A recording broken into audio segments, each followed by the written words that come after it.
thrown into this awful world, living in the hospital and being ripped out of your life as you know it. You don't know how long you're going to wait for an organ. Bone marrow can be up to 100 days. You're dealing with something that's so difficult already, and having this worry about, okay, where are we going to stay tonight, or where are we going to go? If you have come from a faraway place, a long ways away, it runs into money, a lot of money. Money is so not important when you have a critically ill child, but it's still a reality. I wish there was a place just for transplant families. How nice would that be?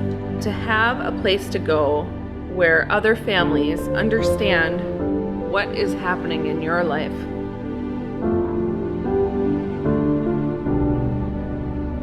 We know the pain of watching day after day after day, of watching your child suffer.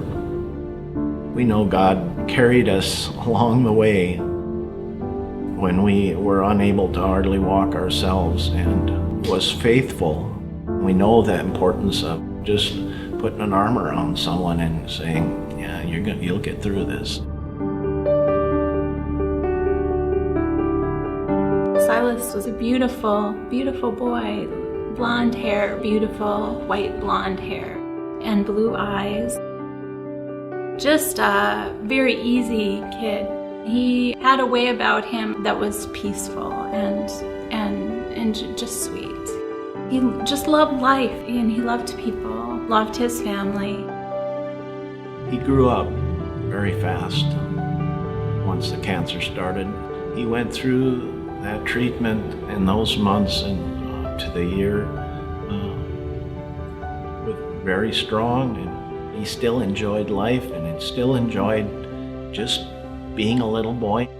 And that we credit to God's grace in his life. We got to share him with the world. Not something we had planned to do, but it's in the bigger picture than we had painted. He passed away at the age of 3. It was probably 2 months after Silas passed away that we realized that maybe this is something that God would want us to do. To provide for families a place to stay, home away from home, a helping hand for families that are going through medical challenges with their children, especially stem cell transplantation and other transplants. We decided we were going to make a move down here to Rochester from Williston, North Dakota. We incorporated in January of 2013. We have received our nonprofit status. We bought a house with a walkout basement. We remodeled it, put a little kitchenette down there, and we have a 2-bedroom apartment where we've had numerous families stay with us. It has been a great blessing to be able to come to Si's place. It's already a very difficult time for us. There's so many unknowns that it's just really nice to come somewhere that you have a spirit of warmth and welcoming. If everything goes completely perfectly with no complications, you have to stay in Rochester for 3 months post-transplant. We called the transplant homes that are in this area, and all of the transplant homes are not for families. Even now, my kids are almost 6 years post-transplant and 3 years post-transplant, and we still come every 3 months. We meet people from all over the place, that come to the Mayo Clinic. We've been all around the world to the different hospitals. Their system here of just doctors from all these different departments being able to get together and communicate with each other. Just fantastic, fantastic system and doctors. Mayo Clinic is really the perfect place for the way that the practice is designed, both the outpatient practice as well as the hospital practice, for difficult patients who need multiple subspecialists to come together and figure out the best plans for these children. We are there for our patients. We have social workers, child life, psychologists, everybody helping our patients. The bonds we form with our families, they are forever. The proton beam center and the therapy is really an incredible opportunity for patients. There's not many places in the country that are able to offer that kind of therapy. Our doctors are like family to us. They treat our kids like they were their kids.